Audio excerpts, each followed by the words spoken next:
Hello, hello. We'd like to encourage all of you, if you have a few words you'd like to say about Mark in celebration, to come up and do so. My name is Keith Rowney. I live in Oregon, and I'm actually a fairly recent friend of Mark's. I knew who he was as we grew up in Park Forest together, but we only became friends after a get-together like this at a mutual friend, Margaret Green's, in 2009. And where we had a great time trying to enjoy each other's company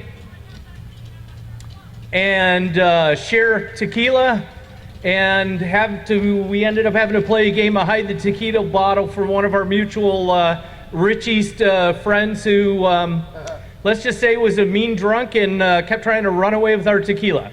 But in more recent years, we would compare notes on a number of things. It was funny to discover that we had apparently mutual interest in certain girls in high school, and comparing ailments as you get older. And at one point, we were discussing our mortality and not knowing how many years one would have. I had mentioned to Mark that, if he goes first, I would make sure I came to his celebration and toast him with a shot of good tequila. And if any of you have drinks, I'd like you to join me. Fly on, Mark.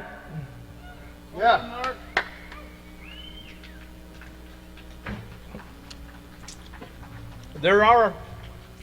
There are shot glasses, lime wedges, and a bottle of tequila behind that monitor for anyone who does come up and share. Oh, really?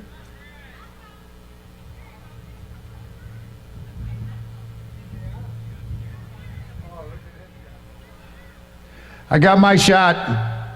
It's right here. He's talking real. There's shots over here. Eric, you're not moving. What's going on? I see your feet going in front of you.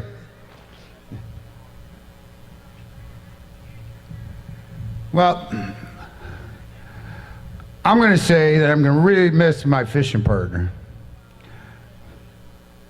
Yeah. We had some great times on Lake Ogeebic. Here's to you, bro.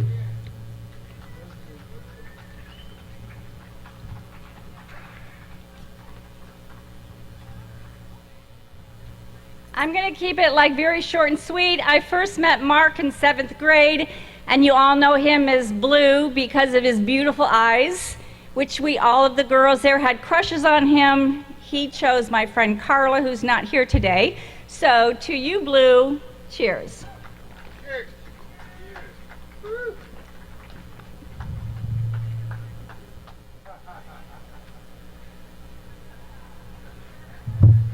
So Blue was obviously one of the greatest uncles you could ever have. Always created memories, always doing something crazy. One of my favorite stories about Uncle Mark is when we were going on our guys' fishing trips. There was always a way to tell a story that I can't tell right now, but this one I could tell.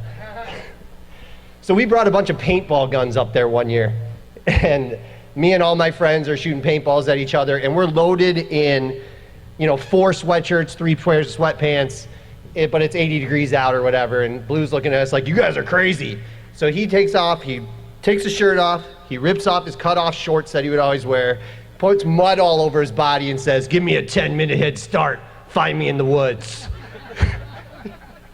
And so we go out in the woods back to back with our paintball guns looking for Mark. Pops up, I see you little ers, and starts loading us up. And then we finally hit him once, and we're like, we got you.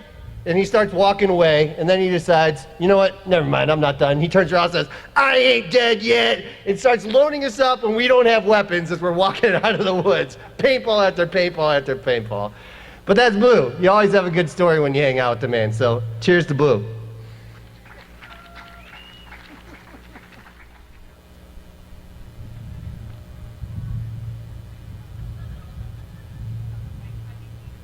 How you doing?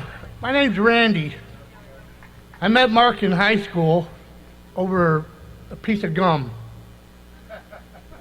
I asked if he was the new kid in school, and he said, yeah, and I said, here, you want a piece of gum? And we were best friends ever since. I'm going to miss him. I haven't been in touch with him for probably a year or so, but every now and then I would talk to him on the phone. He was a great guy, a great jokester, and we had a lot of fun together. And I'm just going to really miss him. So, I love you, Mark. Thanks.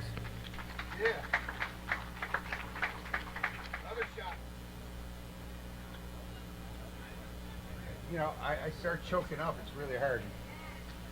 Okay, I got one for you. I think it was 1999. My father passed away. And it was April 1st. So the next year, we went up to Lake Ogeebic fishing. My dad loved going up there. We got some great stories about that too, but can't be told here. Anyway, that year, on April 1st, the year after my dad passed away, exactly 1 year, we went out fishing. We took the boys, Eric and Ryan, and who else was there? Tim was there. We're sitting out in front of the cabin, and we were catching walleye after walleye. I mean, we couldn't pull them in fast enough. Just one after the other. And we're like looking up to the sky going, Dad, thank you, thank you. We had a table full of walleye at the end of the day. So next year, May 10th, we're going to be at Lake Ogeebic, catching walleye. Hell yeah. Yep.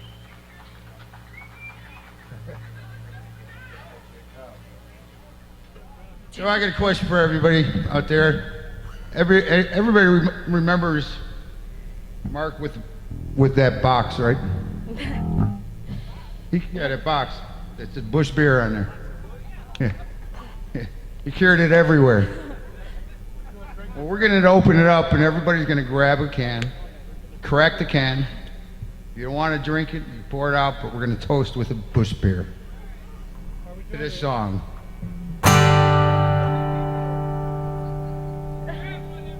Yep, I need one.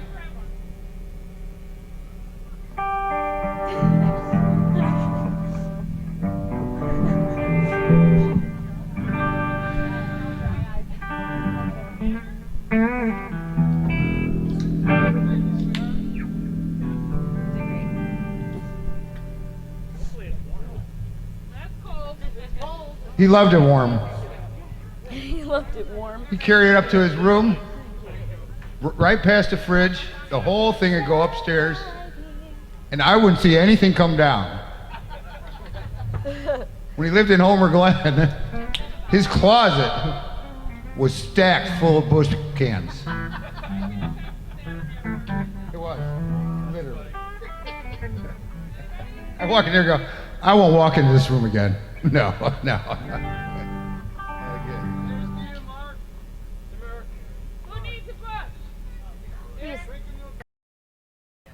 I'm going to make an announcement, please.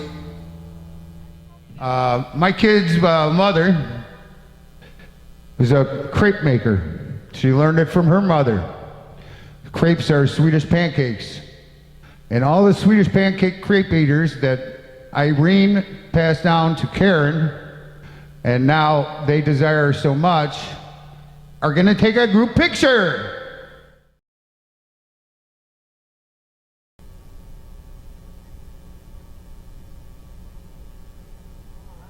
Okay, the real band just showed up. So I hope. Okay. Here, get one of us.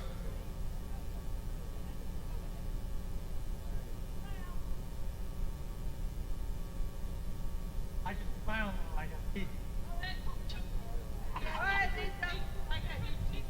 Okay. Oh, yeah. Look at that. Are you big?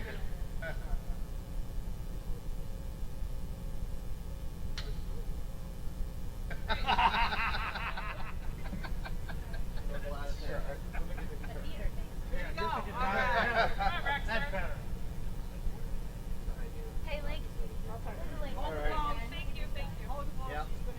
Yeah, buddy. Got it? All righty.